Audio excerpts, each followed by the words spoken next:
Damos un par de minutos para seguir admitiendo.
Bueno, comenzamos la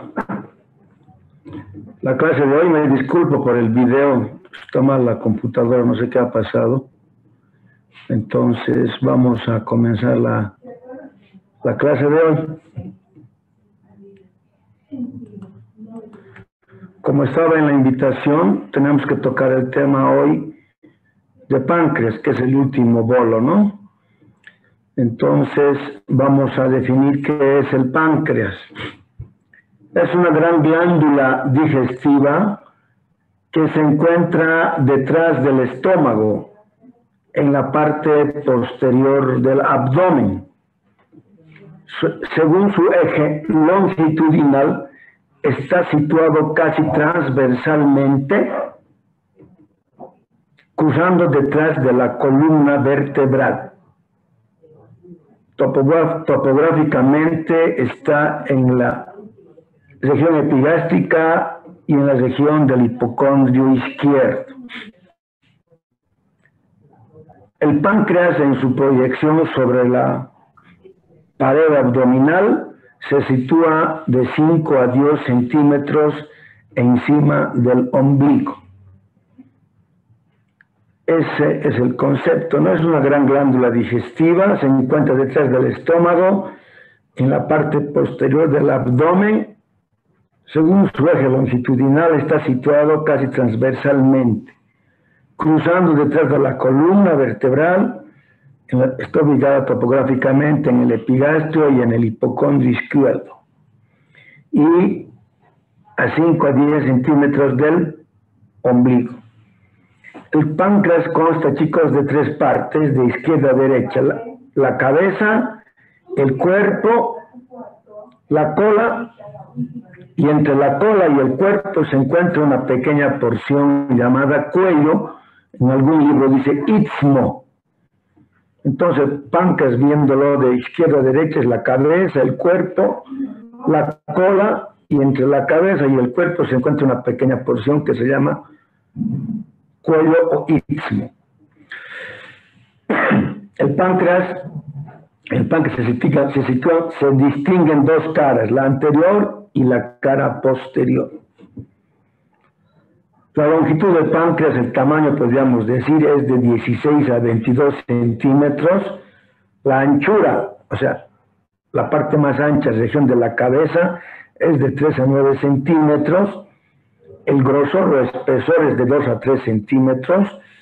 Y la masa o el peso es de 70 a 80 gramos. Es un órgano lobular. El color es matiz rosado grisáceo. Por este color matiz rosáceo grisáceo se aproxima mucho en su color a la glándula parótida. Entonces, longitudinalmente el páncreas mide de 16 a 22 centímetros, la cabeza, que es la parte más ancha, de 3 a 9 centímetros, el espesor de 2 a 3 centímetros, y pesa o tiene una masa de 70 a 80 gramos. Es un órgano lobular, y por el color que tiene, que es matiz rosado grisáceo, asemeja mucho a la parótida. La cabeza del páncreas colinda con el duodeno en las 3 primeras porciones de este órgano del intestino delgado, o sea, la primera, segunda, tercera porción del duodeno, podríamos decir, abraza a la cabeza del páncreas como una forma de herradura, como una herradura es el intestino alrededor de la cabeza del páncreas. El páncreas, como ustedes conocen por anatomía, tiene un conducto de drenaje principal, que es el conducto de Wilson, que cruza todo el órgano, de la cola a la cabeza. Es el conducto principal, se llama conducto de Wilson, que va de la cabeza, de la cola a la cabeza, y en un 75% de las personas también hay un conducto accesorio que se llama el conducto de Santorini, que solo parte del cuerpo del páncreas, no de la cola. Esa es la diferencia. El Wilson es de la cola a la cabeza, y en un 75% de las personas hay un conducto accesorio que se llama Santorini, que parte del cuerpo hacia la cabeza.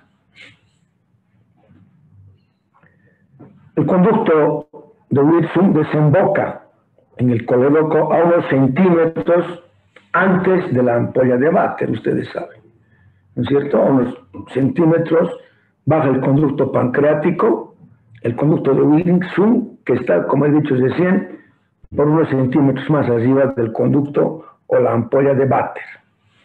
Esa es la anatomía y la topografía del páncreas. La inervación está dada por el plexo celíaco, el plexo hepático y la mesentérica superior.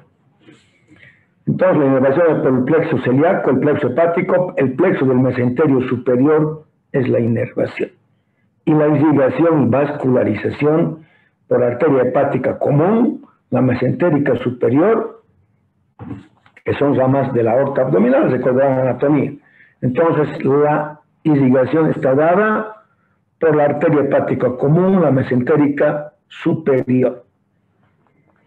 La histología del páncreas fue dada por Langerhans, de ahí que vamos a ver más adelante acerca de los islotes de Langerhans.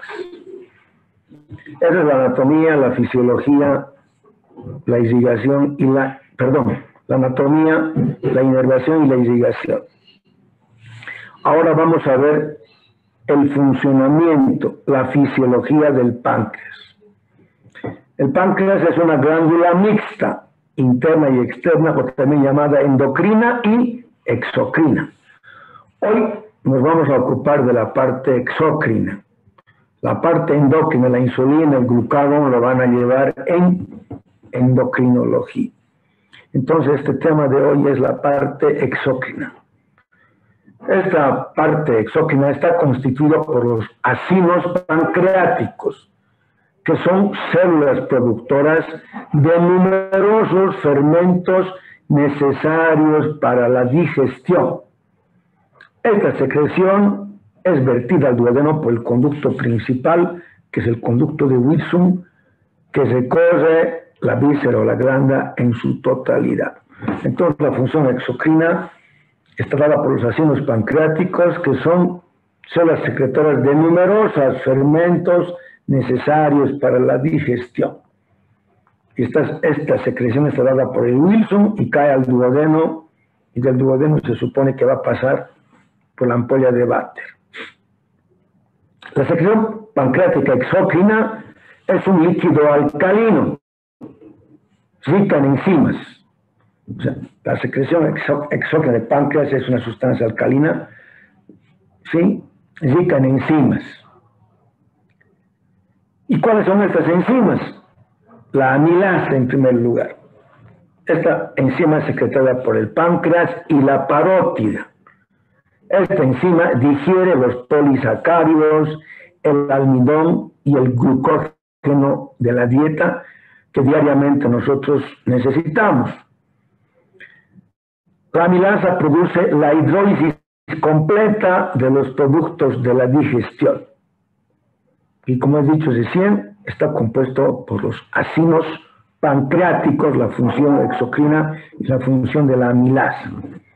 Entonces, la amilasa es la encargada de digerir los polisacáridos, el almidón y el glucógeno de la dieta, que produce la hidrólisis completa, destrucción completa de los productos de la digestión. Y como hemos dicho, es por los acinos pancreáticos. Esa es la amilasa, que también está secretada por la parótida. Vamos a ver más adelante qué se llama cuando hay un excesiva secreción de la amilasa por la parótida. Otra de las enzimas jóvenes es la lipasa. La lipasa, el páncreas secreta 3 lipasas. 1, la lipasa propiamente dicha. 2, la fosfolipasa A2. 3, la carboxilesterasa. Esas 3 lipasas secreta el páncreas. 1, la lipasa propiamente dicha. 2, la fosfolipasa A2. Y la tercera lipasa es la carboxilesterasa.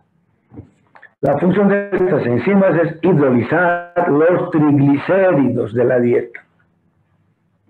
Y al hidrolizar los triglicéridos, desdobla en 2 moléculas de ácido graso. Y estas moléculas de ácido graso son absorbidas en el intestino. Entonces, la función de la lipasa es hidrolizar los triglicéridos, de la cual se sueltan 2 moléculas de grasa, y estas 2 moléculas de grasa, chicos, son absorbidas en el intestino delgado. Las terceras enzimas son las proteasas.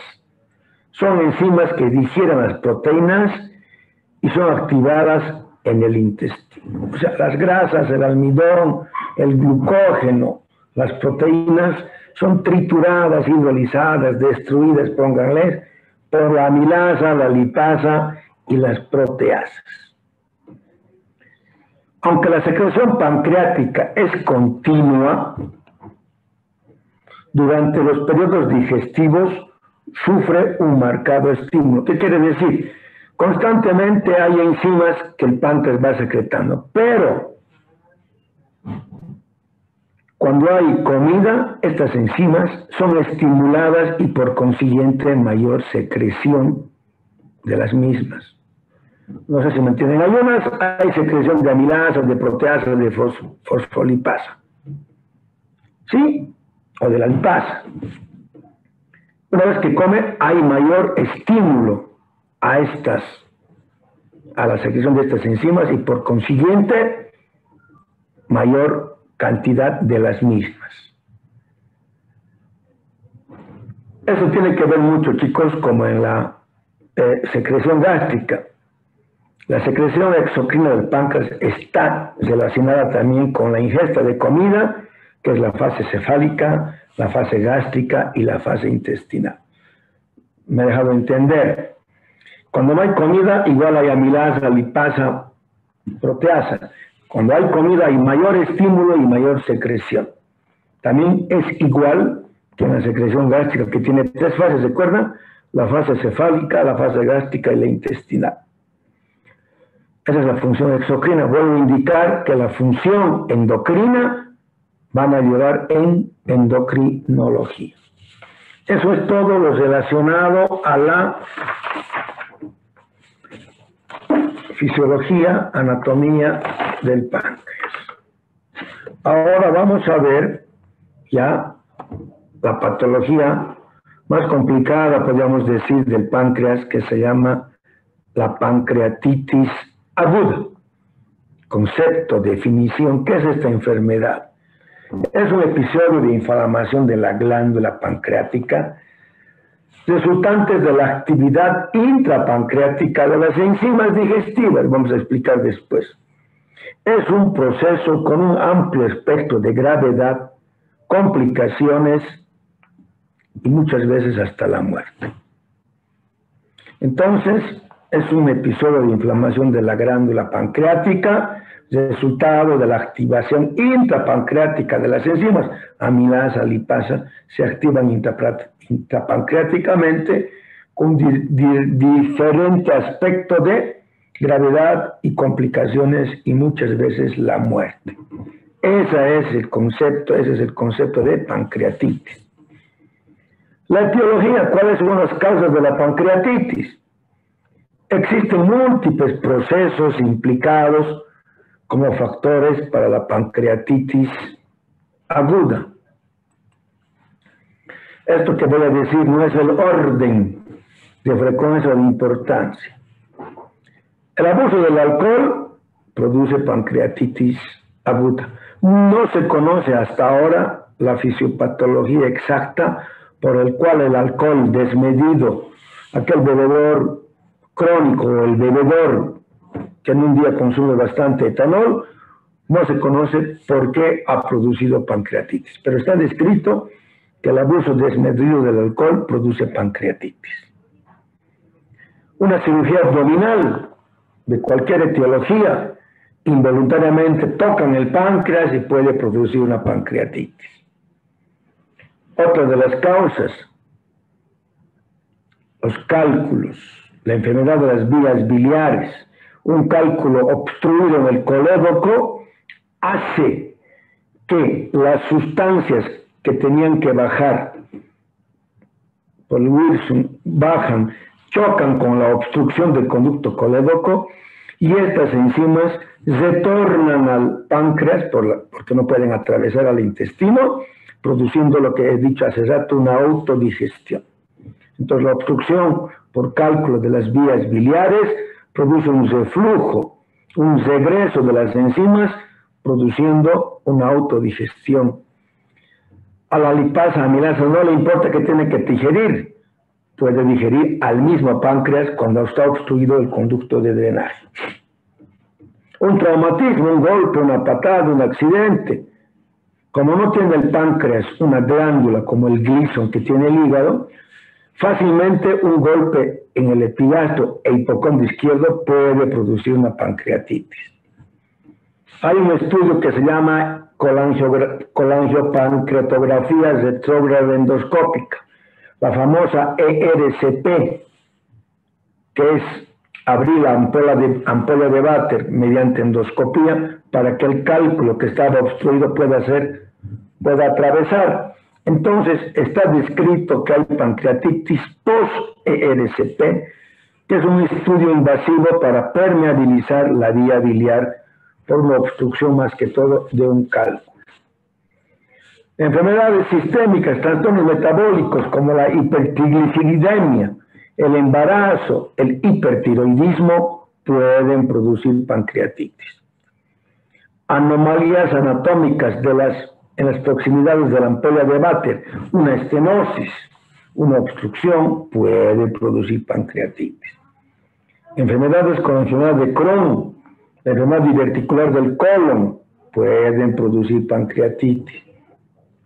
La úlcera péptica penetrante, la obstrucción del conducto pancreático por parásito.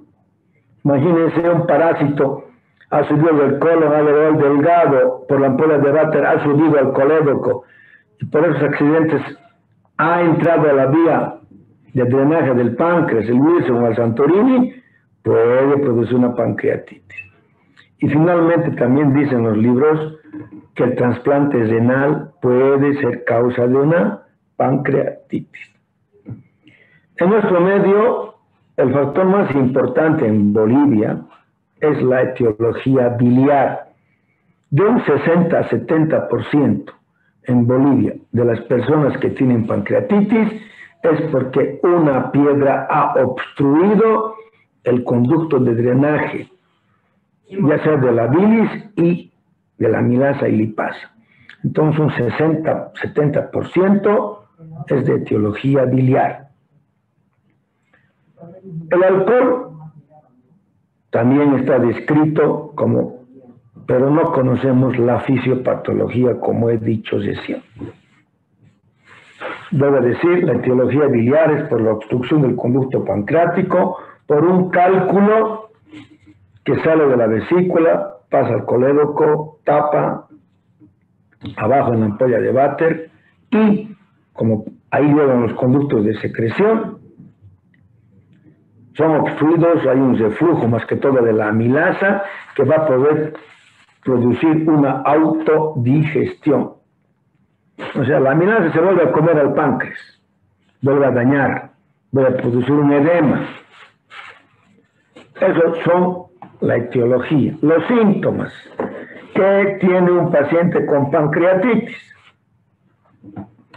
Primero, el dolor abdominal es el síntoma que presenta con más frecuencia.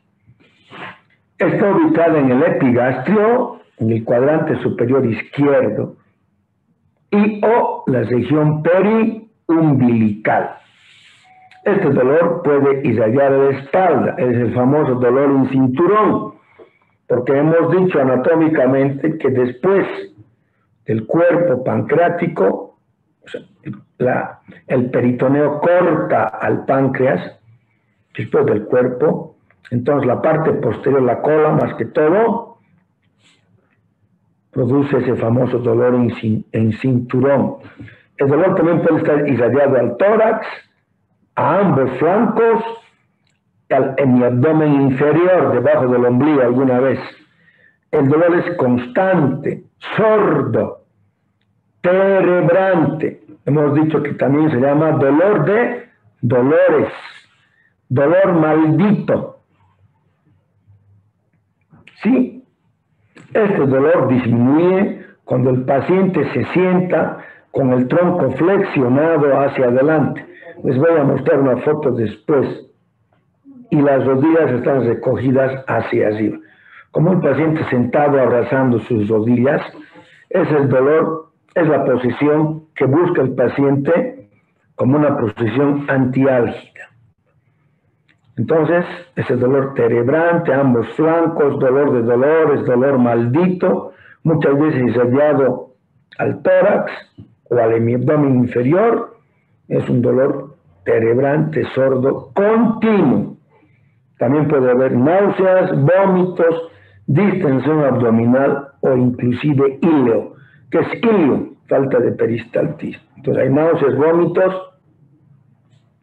distensión abdominal, íleo.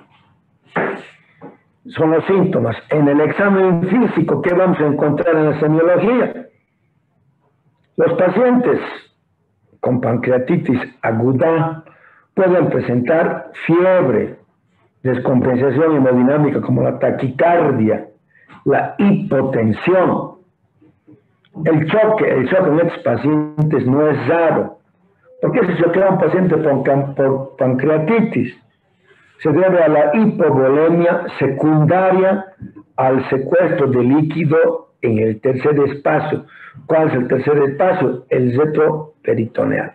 Muchas veces la inflamación como producto, hay un secuestro de este líquido que puede producir un choque. ¿Por qué? Porque el líquido se ha ido a este espacio y por consiguiente ha habido una hipovolemia. También puede haber el choque por aumento de la permeabilidad. Hay una vasodilatación, las enzimas proteolíticas que son liberadas a la circulación. O sea, la amilasa, la lipasa, los proteasas han sido permeables y pasan a la circulación general, produciendo una vasodilatación y por consiguientemente pueden choquear. También que puede entrar estos pacientes ictericia, debido a la colelitiasis obstructiva, por consiguiente reflujo de las enzimas que ocasionan un edema generalmente en la cabeza del páncreas. Puede haber dolor y rigidez a la palpación abdominal. Los ruidos abdominales pueden estar disminuidos, ya estamos hablando de hilo. La presencia de una coloración azulada alrededor del ombligo se llama signo de Cullen. Y la coloración azulada en los flancos, a ambos lados, se llama signo de Turner. Turner se escribe. ¿Qué nos hace pensar que hay una pancreatitis hemorrágica o necrotizante? Hay dos signos característicos en el abdomen, la coloración azulada alrededor del ombligo se llama signo de Cullen, y esta coloración azulada en los flancos, el signo de Turner, sugieren que hay un hemoperitoneo, el paciente ha sangrado, por consecuencia hay una pancreatitis hemorrágica necrotizante. Alguna vez he preguntado el signo de Cullen y el signo de Turner. Se presenta en las pancreatitis hemorrágicas o necrotizantes. También puede haber derrame pleural, generalmente al lado izquierdo. El líquido puede pasar a los pulmones. Chicos, cerca del 10% de los pacientes con pancreatitis fallece en el primer episodio. El 15 al 20% en el segundo. Imagínense que hay una pancreatitis biliar, sale del paciente, sale de la clínica, etcétera, etcétera. No se opera, no se le saca la vesícula con piedras, vuelve a tener pancreatitis y aquí ya muere el doble, el 20%. Esos son los síntomas y el examen físico.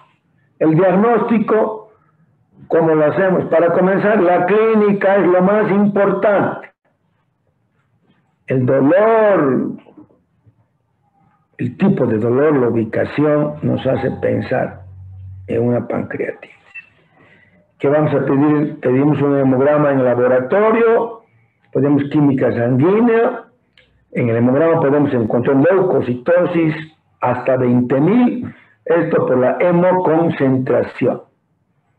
También puede estar elevado el perfil hepático si una piedra está obstruyendo el coledo. Y una vez que sospechemos que el paciente está con pancreatitis, ya vamos a pedir la dosificación de las enzimas. Vamos a pedir en primer lugar, ante la sospecha por el dolor, etcétera, etcétera, la amilasa. La amilasa, chicos, se ha elevado en el 70% de los pacientes con pancreatitis aguda. Sí, la amilasa, como he dicho, está en el 75-80% de los pacientes con pancreatitis. Esta amilasa se eleva en las 24 horas primeras. Persiste 3 a 5 días y se normaliza. Pero si dura más tiempo de 5 días, nos hace sospechar de que hay una necrosis extensa. ¿Sí? O puede haber también la obstrucción del conducto pancreático o un pseudoquiste. Entonces la amilasa está elevada en un 80% de los pacientes, se eleva las primeras 24 horas, dura 5 días, y si persiste la amilasemia, la hiperamilasemia, nos sugiere que hay una necrosis del páncreas por la obstrucción del conducto o la formación de un pseudoquiste que vamos a ver en complicaciones. También, chicos, en otras enfermedades se eleva la amilasa. ¿Cuáles son? Un golpe pancreático, un traumatismo pancreático eleva la amilasa, la pancreatitis, el pseudoquiste pancreático, el absceso pancreático, el cáncer de páncreas, una colecistitis sin daño del páncreas eleva la amilasa. La obstrucción del conducto pancreático, una úlcera péptica perforada eleva la amilasa. La ruptura de un embarazo ectópico eleva la amilasa.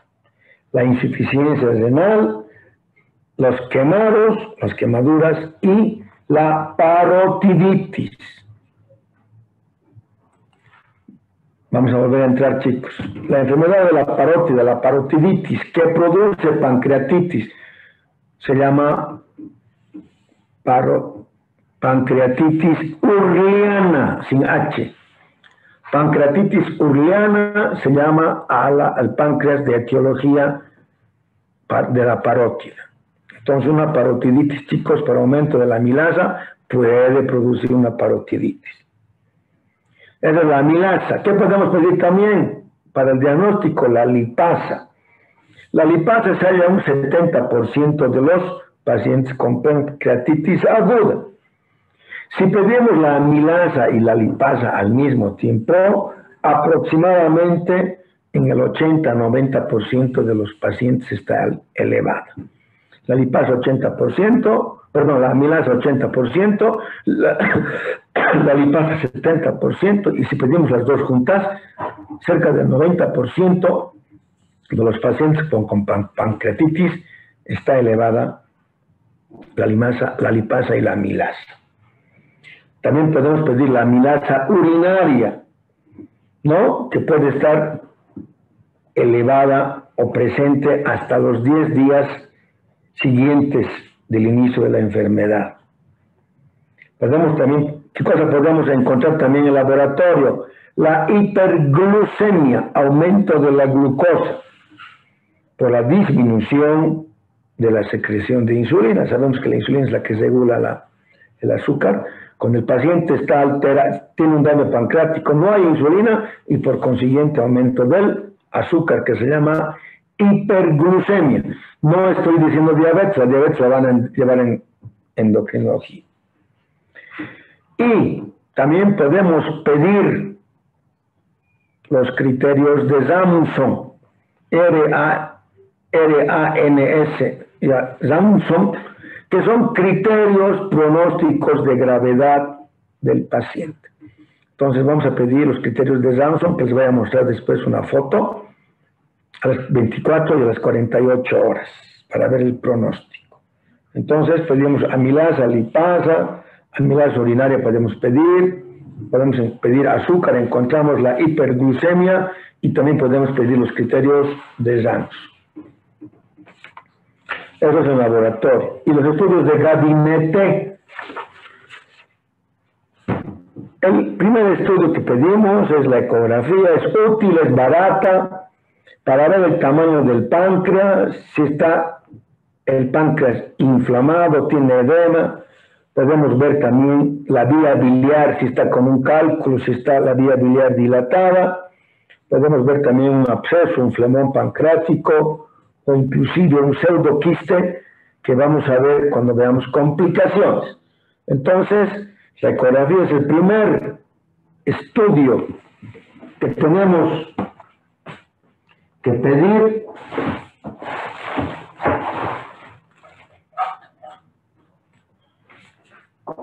Perdón, se estaba terminando la batería.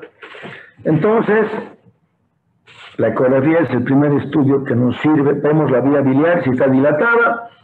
Ya hemos hablado que son 7 milímetros el colédoco. Vamos a ver si está edematizado el páncreas. Sí, nos sirve. También podemos pedir una radiografía simple de abdomen para ver si hay hilo, para ver si hay niveles. Muchas veces hay ascitis pancreática. Para eso nos sirve una simple de abdomen. Y la tomografía quizás sea el estudio más fidedigno para diagnosticar una pancreatitis. La tomografía axial computarizada con y sin contraste. Y aquí les voy a nombrar la clasificación tomográfica de la pancreatitis según Baltasar. Baltasar era un doctor. La clasificación de Baltasar es así. Grado A o estadio A, páncreas normal. El B, agrandamiento pancreático focal o difuso sin enfermedad peripancreática. O sea, es un aumento del tamaño del páncreas. Alrededor todo está normal. Ese es el B. El Ramsson C, agrandamiento pancreático con moderada inflamación peripancreática. El B no había nada, en el C ya hay un edema pancreático con moderada inflamación peripancreática. El grado D es un páncreas agrandado con líquido en el espacio, en un líquido anterior o en el espacio peripancreático. Entonces, el grado E, un páncreas agrandado con líquido en el espacio perirenal. Y el grado E es el más grave, páncreas agrandado con 2 o más colecciones líquidas. El páncreas, muy alrededor del páncreas, mucho líquido con colecciones líquidas. Estamos admitiendo.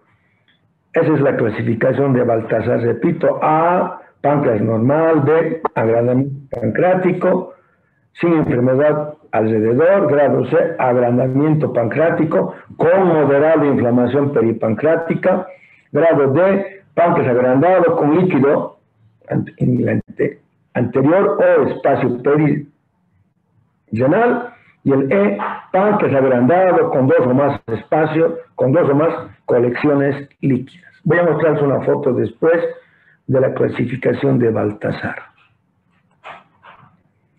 También te vamos a pedir, cuando vemos que el cálculo está enclavado en la ampolla de váter, en el colédoco debajo del útero, vamos a pedir lo que les he dicho, la ERC. Se llama colangiopancreatografía retroendoscópica. Se mete un aparato que se llama duodenoscopio por la boca, que tiene visión lateral. Llegamos a la ampolla de váter, la segunda duodenal. Hacemos la papilotomía, abrimos la papila con una canastita. El cálculo es vaciado, a veces encontramos bilis en abundante cantidad, producto de la obstrucción. Entonces se pide RCP, que espera permeabilizar el colédoco que está obstruido por un cálculo. El aparato se llama duodenoscopio y papilotomía posteriormente. Esa es los exámenes complementarios. Tratamiento. Primero, tenemos que internar al paciente, por lo menos en terapia intermedia. Como he dicho, el paciente, recuerden, en la clínica puede choquearse, puede hacer hilio, derrame pleural, puede tener fiebre, taquicardia, etcétera, etcétera. Entonces, lo internamos, por lo menos en terapia intermedia. NPO, 0 de comida, 0 de líquido, porque al dar líquido o comida, estamos estimulando la secreción de la amilasa, la lipasa. ¿Sí? No se da nada por la boca. Aunque hay algún artículo reciente que están dando alimentación vía central, todavía es discutido eso. Yo por lo menos prefiero no darle ningún tipo de alimento. En el 85 a 90% de los pacientes, la enfermedad se autolimita. Con la dieta y el reposo y hidratación cura inmediatamente. Bueno, no inmediatamente, después de unos días. ¿Qué podemos utilizar también? Analgésicos para el dolor. Tenemos que hidratar al paciente. ¿Sí? El paciente tiene que estar monitorizado con monitor, oxímetro, ver saturación, controlar el medio interno. Ojo con la pancreatitis. Cuando ven una pancreatitis tienen que asustarse. ¿Sí? Aquí o donde vayan, terapia intermedia, analgésicos, hidratación, monitoreado el paciente. Si el paciente está con fiebre, antibióticos, según protocolo de cada hospital o de cada centro. Hay algunos que dan fluoroquinolonas, otros que dan cefalosporinas, dan derivados nitroimidazólicos como el albendazol, metronidazol. ¿Sí? Eso dependerá de cada paciente y de cada protocolo. Y finalmente, la cirugía, que es el tratamiento definitivo. ¿Cuándo se opera? ¿Cómo se opera? Eso lo va a decir el protocolo de cada